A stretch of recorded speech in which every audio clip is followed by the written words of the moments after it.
Hello friends, welcome to SSC coaching centre. दोस्तों, आज की वीडियो में बात करेंगे मैथ के प्रश्नों की। और ये मैथ के प्रश्न रेलवे के एग्जाम के लिए बहुत ही इंपॉर्टेंट है, क्योंकि रेलवे का एग्जाम होने वाला है, रेलवे ग्रुप डी और रेलवे एनटीपीसी। यदि आप रेलवे की तैयारी कर रहे हैं तो इस वीडियो को अंत तक देखते रहिए। इस वीडियो में दोस्तों 4 क्वेश्चन बताएंगे हम, और चारों क्वेश्चन देखने के बाद आपको चारों क्वेश्चन का कॉन्सेप्ट क्लियर हो जाएगा। मतलब किसी भी प्रकार का क्वेश्चन आपसे पूछ लिया जाए चारों में से, वो कंसेप्ट आपका क्लियर हो जाएगा, देख कर ही आप उसका आंसर बता देंगे। तो चलिए स्टार्ट करते हैं। देखिए क्वेश्चन यहाँ पर लिखा हुआ है, 15 आदमी 9 दिनों में 540 रुपये कमाते हैं, तो कितने दिनों में 18 आदमी 360 रुपये कमाएंगे। ये है दोस्तों इसके 4 ऑप्शन। इसे करने का बहुत ही सिंपल सा तरीका है। जो आपको आदमी और दिन दिए गए हैं उन्हें आप ऊपर लिखिए मल्टीप्लाई में। जैसे 15 मल्टीप्लाई बाई 9, मतलब आदमी और दिन आपको मल्टीप्लाई में लिखने हैं ऊपर। उसके बाद जो रुपए दिए गए हैं 540 रुपये कमा रहे हैं, इसे आप नीचे लिखिए। ठीक है फ्रेंड्स, ये एक लाइन का कंसेप्ट क्लियर हो गया। अब आता है दूसरी लाइन का, तो इसे बराबर कर लीजिए। बराबर करने के बाद आपके 18 आदमी हैं तो 18 लिख लीजिए। मल्टीप्लाई दिन आपको निकालने हैं, दिन यहाँ पर नहीं पता है तो उसकी जगह आप एक्स लिख लेंगे, और रुपए आपको नीचे लिखने हैं। ठीक है दोस्तों, हमेशा क्या करना है, आदमी और दिन ऊपर लिखने हैं और रुपए हमेशा नीचे लिखने हैं। अब इसे करना बहुत आसान है। देखिए 1 0 से 1 0 कट जाएगा। अब 18 दूनी ये 36 कट जाएगा, और ये 18 तिया 54 कट जाएगा। ठीक है दोस्तों, अब 3 से ये कट जाएगा 9 3 बारी, और 2 से ये कट जाएगा 18 9 बारी। ठीक है दोस्तों, कट गया। अब देखिए 3 से ये 9 कट जाएगा 3 बारी, और ये 3 से 15 कट जाएगा 5 बारी। तो आपके पास कुछ बचा? कुछ भी तो नहीं बचा, सब तो कट गया।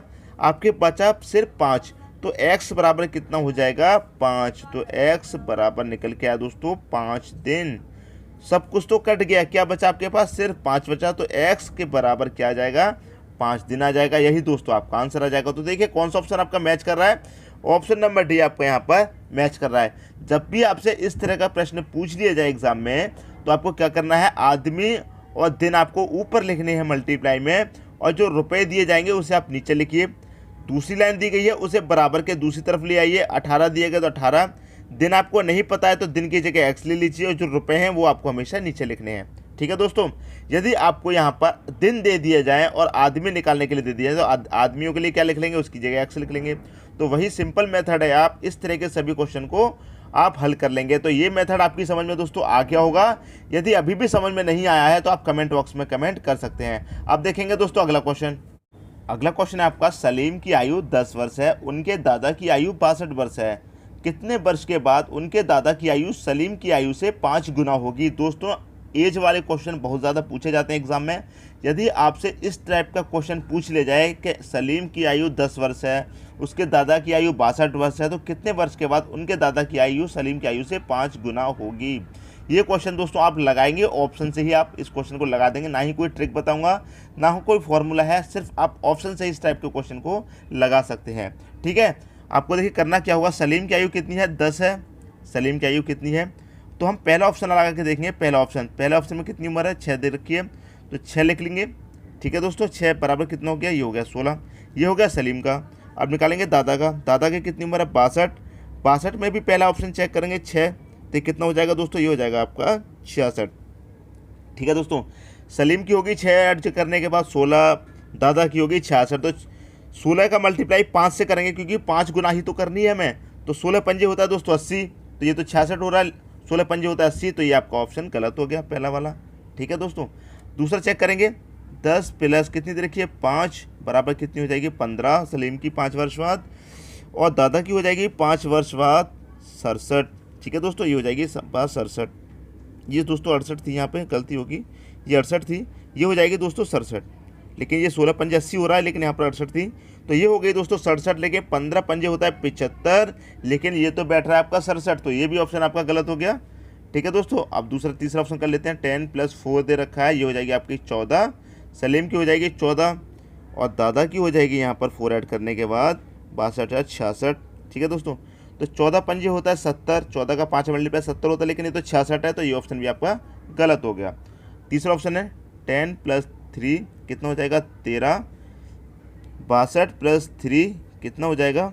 ये हो जाएगा 65। ठीक है दोस्तों, तो देखिए 13 पंजे कितना होता है? 65। तो ये ऑप्शन आपका मैच कर रहा है। सलीम की आयु दादा की आयु सलीम की आयु से कितने गुना होगी, 5 गुना होगी, आपसे पूछा गया है। तो ऑप्शन नंबर 3 आपका सही हो जाएगा। देखिए 13 मल्टीप्लाई बाई आप 5 करेंगे तो कितना मिल जाएगा आपको, 65। तो 13 का मल्टीप्लाई आप 5 से कर दिए तो कितना हो जाएगा, 65।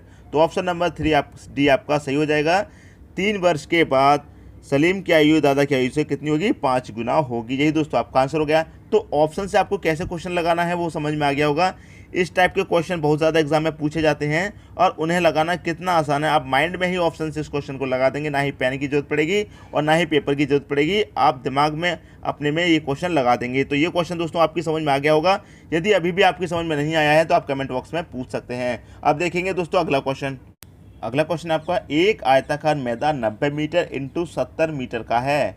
एक आदमी इसकी 5 बार परिक्रमा करता है, उसके द्वारा चली गई दूरी कितनी है। तो दोस्तों एक आयताकार मैदान कैसा होता है मैंने यहाँ पर बना ही दिया है। आयताकार मैदान होता है दोस्तों चौकोर, लेकिन उसकी चारों भुजाएं बराबर नहीं होती हैं।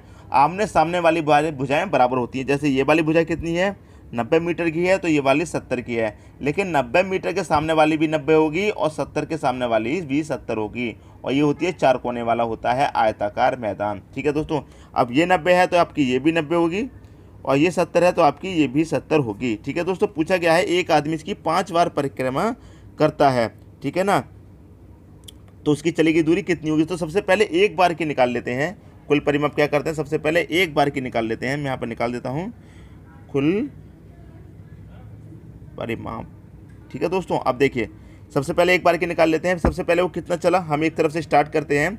तो सबसे पहले यहाँ तक कितना चला, 90 प्लस फिर यहाँ से यहाँ तक 70 चला, फिर यहाँ से यहाँ तक फिर से 90 चला, फिर यहाँ से यहाँ तक फिर से 70 चला। तो ये एक परिमाप होगी इसकी। तो इसे हम ऐड कर लेते हैं, कितनी होगी, 0 0 0 का 0, 7 16, 16 और 7 23, 23 और 9 32। तो ये हो जाएगा आपका 32, मतलब 320। एक चक्कर इसका कितने का होगा, एक परिमाप कितनी होगी, 320 की होगी। और पूछा गया है 5 बार परिक्रमा की, एक होगी 320 की, तो 5 बार के लिए क्या करेंगे, 5 से मल्टीप्लाई कर देंगे। 5 से मल्टीप्लाई कर देंगे तो ये कितना हो जाएगा दोस्तों, 5 का 0 में 5 जीरो हो जाएगा, 5 दूनी 10 का भी 0 हो जाएगा, एक कैरी का आ जाएगा, 5 ये 15 और 1 16। तो 1600 मीटर कितनी होगी, 5 बार परिक्रमा करता है तो उसकी चली गई दूरी कितनी हो जाएगी, 1600 मीटर। तो देखिए कौन सा ऑप्शन आपका मैच कर रहा है, ऑप्शन नंबर सी आपका यहाँ पर मैच कर रहा है। तो ये क्वेश्चन भी दोस्तों आपकी समझ में आ गया होगा। आपको आयताकार मैदान दिया गया है 90 मीटर का, तो ये 90 होगी, 70 का तो ये 70 होगी। आमने सामने वाली भुजाएं इसकी बराबर होती हैं आयताकार मैदान की। तो हमने सबसे पहले क्या किया, कुल परिमाप एक बार का चक्कर हमने निकाल लिया, 5 बार का पूछा है तो 5 से हमने मल्टीप्लाई कर दिया, तो 1600 मीटर आपका आंसर आ गया। तो ये क्वेश्चन भी दोस्तों आपकी समझ में आ गया होगा। यदि अभी भी समझ में नहीं आया तो आप कमेंट बॉक्स में कमेंट कर सकते हैं। आप देखेंगे दोस्तों अगला क्वेश्चन। अगला क्वेश्चन आपका, यदि a बराबर 16 तथा b बराबर 5 है तो a square plus B square plus A B upon A square minus B square का मान बराबर किसके है। ये आपसे पूछा है, 1/19 के बराबर है, या 1/11 के बराबर है, या फिर 121/3 या 971 के, या फिर 17/191 के बटे के किसके बराबर है। ये दोस्तों आपके 4 ऑप्शन दिए गए हैं। इस क्वेश्चन की मैं बता दूं, ये क्वेश्चन अलजेब्रा से लिया हुआ प्रश्न है और अलजेब्रा के क्वेश्चन बहुत ज़्यादा एग्जाम में आते हैं। दोस्तों हमने अलजेब्रा के और भी वीडियो बनाए हैं, यदि आपने नहीं देखे हैं तो इस वीडियो के डिस्क्रिप्शन में लिंक मिल जाएगा, वहां से देख लीजिएगा और आप चैनल की प्लेलिस्ट में जाकर भी देख सकते हैं। तो चलिए स्टार्ट करते हैं। दोस्तों आपको करना क्या होगा, इस क्वेश्चन में जो आपको ये दे रखा है a cube minus b cube, ये तो ऊपर दे रखा है a square plus B square plus A b, नीचे दे रखा है a cube minus b cube. तो आप करेंगे क्या, a cube minus b cube किसके बराबर होता है ये आपको निकालना है। तो a cube minus b cube का एक फॉर्मूला होता है पूरा, मैं यहाँ पर लिख देता हूँ। देखिए ऊपर क्या दिया गया है, ऊपर दिया गया आपको a square plus B square plus A b, ये आपको ऊपर दिया गया है। और नीचे क्या दिया गया है, नीचे मैं ए स्क्वायर का पूरा फॉर्मूला लिख देता हूँ। नीचे ए स्क्वायर का फॉर्मूला होता है ए माइनस बी होता है a square plus B square plus A b. ये दोस्तों a cube minus b cube का फॉर्मूला होता है, जो मैंने a cube minus b cube की जगह लिख दिया है। चाहे तो आप a cube minus b cube लिख दो, चाहे इसकी जगह पर आप ये लिख सकते हैं, क्योंकि ये एक दूसरे के बराबर होते हैं। अब आप देखिए करेंगे क्या इसमें, आप देख करेंगे a square plus B square plus A b, a square plus B square plus A b, तो ये बराबर है, ऊपर नीचे ये कट जाएगा एक बारी, तो बचेगा क्या आपके पास, 1/a माइनस बी, यही तो बचेगा आपके पास। तो देखिए ऊपर लिख लीजिए ए कितना दे रखा है आपके पास, ए दे रखा है आपके पास 16, तो 16 लिख लीजिए, माइनस का साइन लगाइए। बी कितना दे रखा है आपको 5, तो 5 लिख लीजिए। तो ये हो जाएगा आपका 1/16 में से 5 काट देंगे तो 11, तो 1/11 के बराबर है। यही दोस्तों आपका आंसर हो जाएगा। कितना है? 1/11 का। तो ऑप्शन में भी आपका सही हो जाएगा। तो आपको करना क्या था यहाँ पर, ए क्यू माइनस बी क्यू का फॉर्मूला यदि आपको याद है तो आप 1 सेकेंड में इस क्वेश्चन को लगा देंगे। ए क्यू माइनस बी क्यू का फॉर्मूला क्या होता है हमने यहाँ पर लिख दिया है। यदि आपको याद नहीं है तो a cube minus b cube का फॉर्मूला आप याद कर लीजिए, a minus b into a square plus B square plus A b. ये इस a cube minus b cube का फॉर्मूला होता है। उसके बाद इसे लगाना बहुत ही ज़्यादा आसान है। तो दोस्तों ये क्वेश्चन भी आपकी समझ में आ गया होगा। यदि नहीं आया है तो आप कमेंट बॉक्स में कमेंट करके पूछ सकते हैं। दोस्तों यदि वीडियो अच्छा लगा तो लाइक करें, दोस्तों में शेयर करें। यदि आपने हमारे चैनल को अभी तक सब्सक्राइब नहीं किया है तो सब्सक्राइब कर लीजिए और बेल आइकन का बटन भी दबा दीजिए। दोस्तों धन्यवाद।